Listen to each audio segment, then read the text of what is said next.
Want to record your gameplay in Free Fire but don't know how? Hi everyone, welcome back to Make Gaming Easy. In this video, I'll show you some quick and easy steps on how to record game in Free Fire. So without any further ado, let's get started. Begin by clicking on your profile, which is at the top left corner of your screen. Then click on recordings from the left side of your screen. Now tap on the on button, which is at the bottom right corner of your screen. The game will be recorded when you start to play the game. After you finish the game, you will be leaded to this screen. You can stop recording by clicking on the camera icon, which is at the bottom left corner of your screen. And that's how you can record game in Free Fire.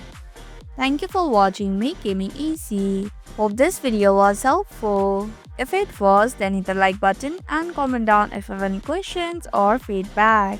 Also, if you're new to our channel, subscribe and hit the bell icon so that you don't miss upcoming videos.